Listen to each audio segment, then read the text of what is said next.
gotta... Whoops! Hope you didn't get my balding head in the shot, Gato. The f***, man. I'm just kidding. I've owned it. I've owned up to it. Wore toupee for the first like 3 years on YouTube, and then my toupee sponsor just dipped out on me, so... Now look at me! Guys, one of the biggest... How can I like do these... Why am I so comfortable just talking to the camera? And then how can I just like slip into the time to... I just don't get it. Guys, one of the biggest arguments in the watch collecting world is who made the first ever dive watch and when exactly did they make it? Was it Blancpain with the 50 Fathoms or was it Rolex with the prolific Submariner? Well, I'm gonna blow your mind, all right? I know that people like to go back and forth. Blancpain beat Rolex by over a year. Oh, well no, Rolex wasn't that far behind. It was more like only a couple months. Who made the first ever dive watch and when did they make it? Blancpain or Rolex? Which one is it, guys? Comment below. Which one? Which one do you think it is? We're gonna put a timer here. I'm going to respond to the first comment I see on my YouTube app. Let me see. Leave a comment. Let me see. Okay, from Christian Ostock says, I would say that's Zulu strap, not NATO strap, but still great job and looks great. That was on one of my episodes talking about G-Shocks. Here's what I'll say. Don't you ever try and correct me. Know your place. Baba Booey. All right, Christian. So who made it? Blancpain or Rolex? Well, the answer is neither. It was actually Omega in 1932, a whole 20 years before Blancpain or Rolex ever thought about putting a watch in the wet stuff. Got to cut up that like time thing, like do a what is it called when you make the time go really fast? I'm not talking about cocaine. I know what you were like in college, all right? I'm not talking about doing speed. I'm talking about making time lapse. That's the word. Time. Cut it. It is 4:32 p.m. Let's get down to business.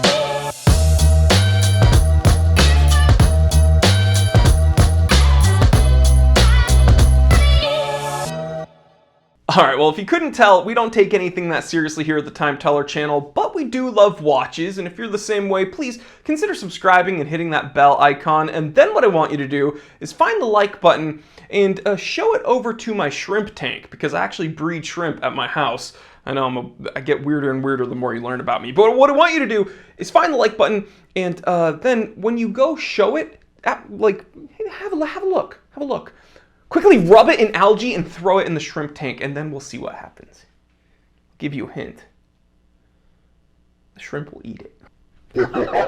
Okay, so Omega made the first ever dive watch in 1932. Gotta be a Seamaster, right? I mean, when we think Omega and dive watch, we think Seamaster. But the truth is, there are some old Seamasters, right? Seamasters that don't really bear any resemblance to these kind of modern Bond watches. We have some more dressy, old school Seamasters that, again, just look like kind of simple dress watches. Here are two beautiful examples that are available right now at the Time Teller shop. We have a gorgeous small second Seamaster and a more simple refined three-hander. Beautiful, beautiful watches. But the fact of the matter is the first ever dive watch actually wasn't designated a Seamaster, and in fact the case wasn't even round.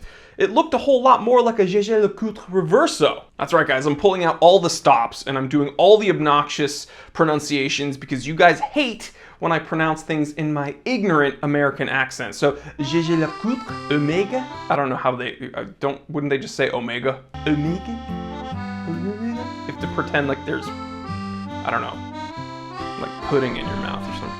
Blancpain, Rolex. That could be European. So fancy. Now this watch, designated the Omega Marine, didn't have a crown.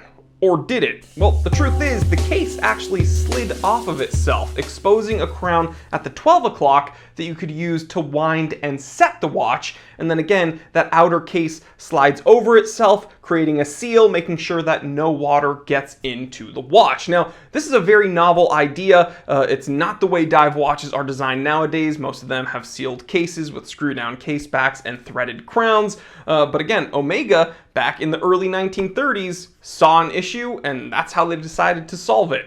Just make a watch and put an outer case on it and seal it up. Now, according to RevolutionWatch.com, special thanks to them for this tidbit of information, the Omega Marine was tested at 73 meters in Lake Geneva and then in a pressure chamber at a laboratory in Neuchâtel to pressure corresponding to 135 meters depth. Neuchâtel, did I pronounce that correctly? Let's figure this out. We are looking at how to pronounce the name of this town in Switzerland. We're going to be looking at how to say more interesting and often mispronounced city names and names of famous places too. So make sure to stay tuned and consider subscribing for more learning. How do you say it? In French it is said as Neuchâtel. Neuchâtel. Meaning in Old French, Newcastle. Neuchâtel. Neuchâtel. Neuchâtel, meaning Newcastle. Special thanks to Julien Michel. He has 288,000 subscribers, over 100,000 more than I do, and but his audio is terrible on his recordings. That's incredible. I'm impressed. And the title of this episode is How to Pronounce Neuchâtel Correctly. That's what I want to see, dude. Confidence coming from content creators. No more kowtowing to your fan base, being worried, walking on eggshells, they're gonna correct me in the comment section. No, you gotta put your foot down once in a while. I do know when the first dive watch was made, and I do know that it was made by Omega, and I do know that Tudor is probably one of the worst watchmakers ever, and most people buy Black Bays thinking that it's really related to a Submariner when it's really not, and then me saying that makes them upset. But I'm gonna put my foot down and just say that I'm correct. If Julien Michel can do that and he has 288,000 subscribers, then I'm gonna do it here with my lowly 180,000 subscribers.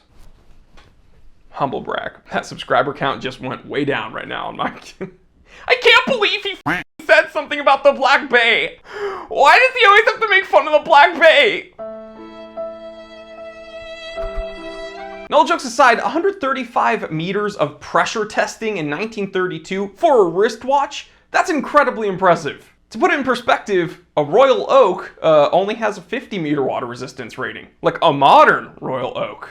And again, this Omega Marine came out 20 years before Blancpain 50 Fathom or the Rolex Submariner. Now in 2007, Omega brought to market a reissue of this Omega Marine under their limited museum collection series in 18 karat red and white gold. They called this watch the Marine 1932, of course, paying homage to the original. Now guys, in my personal opinion, I think these limited edition reissues of the Marine 1932 are probably some of the most beautiful watches Omega's ever made. I'm kind of biased though. This thing reminds me of my personal Reverso, but just that rectangular case shape and the history, it being the first ever dive watch, it's really cool. But real quick guys, in summation, if a watch geek ever asks you, quick, which is the first ever dive watch, the Blancpain 50 Fathoms or the Rolex Submariner, you say, neither. Omega. Marine. You know, I'm probably going to get in trouble for doing that, so blur out the finger guns. Blur it out.